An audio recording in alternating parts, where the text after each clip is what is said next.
5. 네덜란드의 커피 재배 세계화, 더치커피의 탄생. 유럽에서 엄청난 커피 수요가 생겼지만 커피를 생산하는 곳은 여전히 예멘의 모카뿐이었습니다. 당시 해상무역을 장악하던 네덜란드는 이에 고심이 많았지요. 그래서 네덜란드인들은 한 가지 생각을 합니다. 터키에서 튤립 씨앗을 훔쳐서 튤립의 나라가 되었는데 커피도 가능하지 않을까. 하지만 커피는 예멘의 큰 수입원이었고 커피 묘목은 고사하고 씨앗과 열매마저 불에 익혀야만 통과할 수 있었죠. 네덜란드인들은 계속된 실패에 절망했지만 남인도에 비슷한 음료가 있다는 정보를 얻습니다. 그리고 네덜란드인들은 인도로 가서 넓은 커피밭을 발견하죠. 사실 이 커피는 과거 바바부단이라는 이슬람 사제가 몰래 빼돌린 것인데요.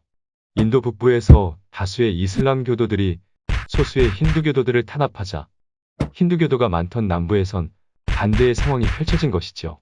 바바부단은 이러다간 남부 이슬람 교도들이 전멸하겠다며 생계를 위해 몰래 남부로 커피를 갖고 온 것이었습니다. 네덜란드인들은 커피 묘목을 손쉽게 얻었고 이를 네덜란드에 가져다 심습니다. 그런데 네덜란드의 커피 묘목은 튤립대와는 다르게 열매를 맺지 못했습니다. 왜냐하면 커피는 커피벨트라 불리는 특정 위도에서만 자라기 때문이었죠. 네덜란드인들은 인도 중동과 비슷한 기후에 식민지 인도네시아에 뿌렸는데요. 예멘보다 더 잘 자랐고 네덜란드는 커피 강국이 되었죠. 네덜란드는 이때의 경험으로 훗날 말라리아 치료제 키닌에도 인도네시아에 심기도 하지요. 인도네시아의 대표적인 원두 수마트라 만델링은 현재는 저품질 커피를 대량 생산하는 인도네시아에서 흔하지 않은 고품질 원두입니다. 네덜란드도 오전 10시 30분을 커피타임으로 지정할 정도로 커피를 사랑하죠. 당시 장거리 무역을 하던 네덜란드 선원들 역시 커피가 마시고 싶었는데요. 배 위에서 따뜻한 물을 얻기는 힘들었죠. 그래서 찬물로 커피를 서서히 내리는 콜드 브루, 즉 더치커피가 시작됩니다. 하지만 유럽에서 이 기법은 유행하지 못하고 더운 동남아에서 유행하다가 20세기 일본에서 전 세계로 유행시켰죠. 6. 프랑스의 커피 재배 세계화, 커피의 생산 중심지 중남미. 영국이 홍차를 마시기 시작한 이후 프랑스는 최대 커피 소비국이 되었는데요. 프랑스는 다른 유럽과 다르게 오스만 투르크에서 커피를 직접 배워오죠. 터키식 커피처럼 은쇠한 커피 가루에 뜨거운 물을 붓는 프렌치 프레소가 등장합니다. 또 연하게 하기 위해 우유를 탄 카페오레는 프랑스 커피 문화의 상징이죠. 이렇게 프랑스는 늘어난 커피 소비량에 대처해야 했는데요. 네덜란드와 전통적 우호 관계이던 프랑스는 커피 묘목을 받아 이를 대서양 마르티니크 섬에 심습니다. 그리고 이 커피 묘목은 모든 중남미 커피의 선조가 되지요. 그리고 프랑스는 에스파뇰라 섬 식민지에 옮겨 심어 전 세계 생산의 절반을 담당합니다. 하지만 해적이 살던 동네에서 프랑스 정부의 커피 묘목 통제가 제대로 될 리가 없었습니다. 그래서 너도 나도 커피 묘목들을 가져가 중남미 전역으로 퍼지게 됩니다. 스페인인들은 쿠바에 들고 가서 해밍웨이와 체게바라가 사랑한 크리스탈 마운틴을 만들죠. 또 영국인들은 자메이카에 들고 갔고 블루 산맥에서 세계 3대 커피 블루 마운틴이 탄생합니다. 그리고 하와이 왕국의 수행원은 브라질을 거쳐 하와이로 커피 묘목을 가져가 세계 3대 커피 코나커피도 등장합니다. 설상가상으로 에스파뇰라 섬 아이티에서 최초의 유색인종 혁명 아이티 혁명이 터집니다. 소위 부르주아이지만 커피 재배 기술자였던 프랑스 농장주들은 본국으로 가지도 못하고 중남미 전역으로 퍼져 커피 재배 기술을 퍼뜨리게 됩니다. 이렇게 커피 생산의 중심지 중남미의 탄생은 모두 프랑스 덕이죠. 7. 새로운 커피 품종의 등장. 아프리카와 아시아의 커피. 혁명에서 정신 차린 프랑스는 이제 아프리카로 눈을 돌립니다. 프랑스 선교사가 아라비아의 귀족을 치료해 주었고 우호의 징표로 또 다른 커피 묘목을 받습니다. 이를 인도양의 부르봉 섬에 심었는데 아라비카 버번이라는 변종이 탄생한 것입니다. 지금까지 모든 커피 원두가 아라비카 티피카, 즉 일반적인 아라비카였다면 이젠 부르봉의 아라비카라는 변종이 등장한 것이었죠. 이들은 아라비카 티피카보다 생산성이 좋았는데요. 인근의 탄자니아와 케냐로 퍼집니다.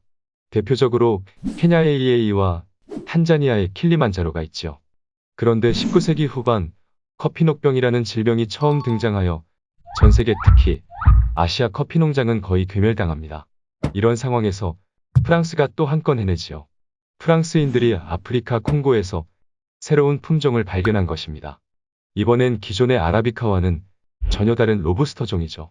로부스터는 라틴어로 건장하다라는 뜻의 로버스에서 유래했습니다. 그만큼 커피녹병과 같은 병충해에도 죽지 않았고 생산성은 더 좋았죠. 대신에 풍미가 매우 떨어지는 단점이 있었습니다. 프랑스인들은 부랴부랴 이 로부스터를 다른 식민지 베트남에 심었습니다.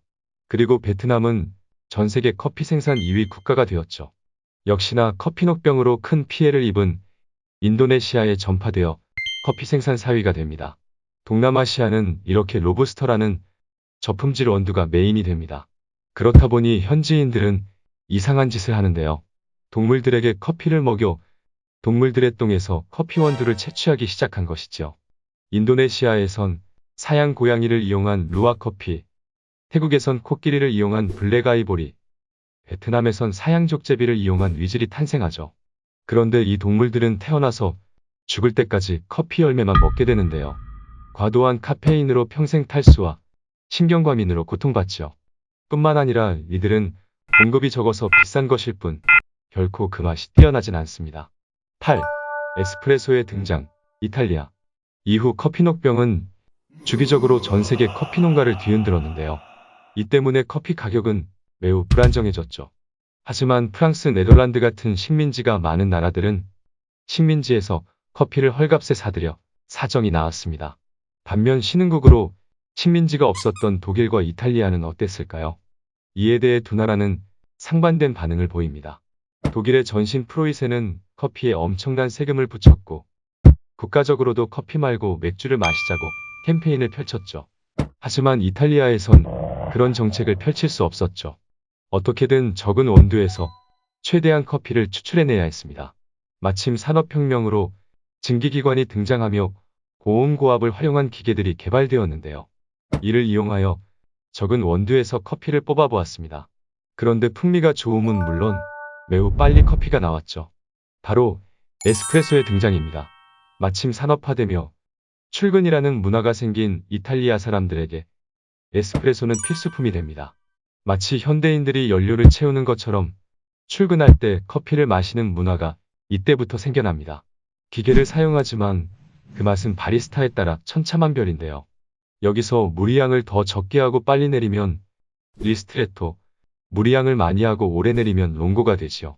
거기다 추출하는 시간과 압력을 조절하며 이탈리아의 바리스타들은 세계 최고의 커피를 만들어 내게 됩니다. 뿐만 아니라 에스프레소는 카페의 베리에이션 음료들을 탄생시킵니다. 에스프레소는 이탈리아 북부에서 시작되었는데 오스트리아의 오렌지배를 받은 영향으로 에스프레소에 우유를 활용하였죠. 에스프레소에 우유를 넣은 카푸치노, 에스프레소에 휘핑크림을 올린 아인슈페너, 휘핑크림 섞고 휘핑크림 또 올린 카페콘빤나, 그걸 얼려서 슬러시로 만든 카페 그라니타 등등 수많은 베리에이션 음료가 등장하죠. 또 더운 날씨 탓에 얼음 넣고 흔드는 사케라또, 젤라또에 에스프레소 부은 아포카토도 등장하죠. 이 간결하면서도 풍미 좋은 새로운 커피와 카페 문화는 전 유럽에서 유행하기 시작합니다. 뿐만 아니라 대서양 건너 미국으로 넘어가 프랜차이즈 카페의 모티브가 되죠. 이렇게 커피 소비국들은 에스프레소로 커피녹병에 대처했는데요. 그런데 막상 커피녹병이 창궐하던 커피 생산국들은 어떻게 대처했을까요? 또 곧 터질 세계 1위 대전으로 유럽의 커피 소비는 급락하는데 커피 생산국들은 살아남을 수 있을까요?